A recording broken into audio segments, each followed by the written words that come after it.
आप देख रहे हैं रफ्तार न्यूज चैनल। सबसे तेज सबसे आगे। लोनी चेयरपर्सन ने भाजपा विधायक पर लगाया उत्पीड़न का आरोप। पद से बर्खास्त करने को लेकर सीएम को लिखा पत्र। गाजियाबाद लोनी नगर पालिका अध्यक्ष रंजीता धामा ने क्षेत्रीय विधायक नंद किशोर गुर्जर पर लगाया उत्पीड़न का आरोप। बर्खास्त करने की मांग को लेकर लिखा सीएम आदित्यनाथ योगी को पत्र। खास बात यह है कि दोनों एक ही पार्टी के नेता हैं और लंबे समय से दोनों के बीच वैचारिक मतभेद इतने बढ़ गए हैं कि अब तो नगर पालिका अध्यक्ष ने साफ शब्दों में कहा कि उसे कार्य नहीं करने दिया जा रहा। भाजपा नेता एवं पूर्व नगर पालिका अध्यक्ष मनोज धामा ने भी विधायक पर आरोप लगाते हुए कहा कि विधायक ने ही मेरे ऊपर झूठे संगीन धाराओं में मुकदमे दर्ज करवाए। देखना होगा कि एक ही पार्टी के नेताओं के बीच वैचारिक मतभेद का नुकसान आगामी चुनाव में पार्टी को पहुंचेगा या राजनीतिक समीकरण कुछ और बदलेगा। देखिए क्या आरोप है। लोनी से यूसुफ मलिक की रिपोर्ट। के ऊपर जैसे कि अपराधियों से संरक्षण की बात करना या गोहत्या वालों को संरक्षण देना, ये किस तरह के आरोप हैं? ये आरोप यूं ही नहीं लगाए बल्कि बिल्कुल सोच समझकर, और जिनका मुझे पता है कि हाँ इस तरह के ये एक तरफ तो हाथ में गंगा जल ले लेते हैं और कहते हैं कि मैं गो रक्षक हूँ, बड़ा गाय का भक्त हूँ, और दूसरी तरफ गो तस्करों के साथ इनकी संलिप्तता पाई जाती है। उनके साथ इनके फोटो वायरल होते हैं, कई बार उनके घर ये चाय पीने जाते हैं। तो एक तरफ ये गाय की रक्षा करने की बात करते हैं और दूसरी तरफ उन्हीं गो रक्षकों के साथ बैठते हैं।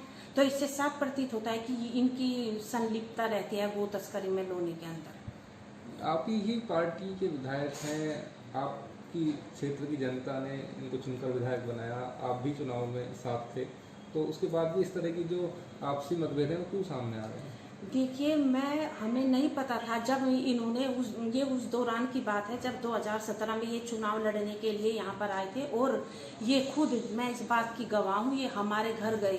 इन्होंने धामा जी के पैर पकड़ लिए कि बड़े भाई मेरी मदद करो। फिर मेरी सास उसी समय मंदिर में पूजा कर रही थी, इन्होंने कहा कि माता जी इनको मेरे साथ भेज दो। और आज जो ये धामा जी, क्योंकि हमारी इनसे ना कोई राजनीतिक लड़ाई थी ना कोई पारिवारिक लड़ाई थी, हमने तन मन धन से इनको चुनाव लड़ाया। मैं तो आज अपने आप को गुनहगार मानती हूँ कि मैंने इनको वोट किया, हमने पूरे परिवार ने इनको वोट किया, और हमारे ऊपर तो, इनके ऊपर तो हमारा ऋण है।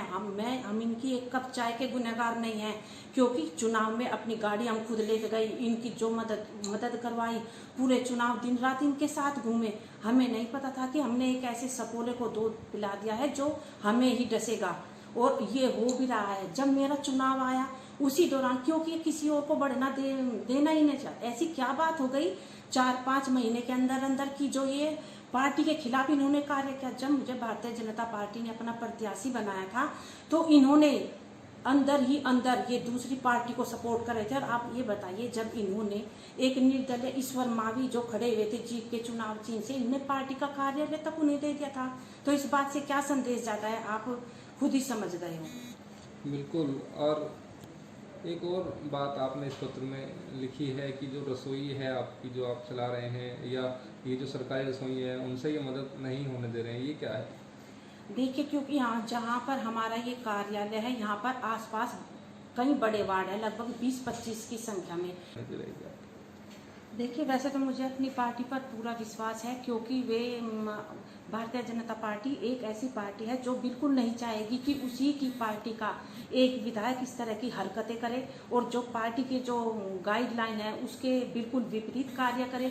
उन्होंने पिछले दिनों आपने देखा भी होगा कि लखनऊ में भी विरोधी दलों की पार्टियों के साथ बैठकर धरना दे दिया था। तो ऐसे मुझे पूरा विश्वास है कि पार्टी इन विधायक का एक न एक दिन इलाज जरूर करेगी।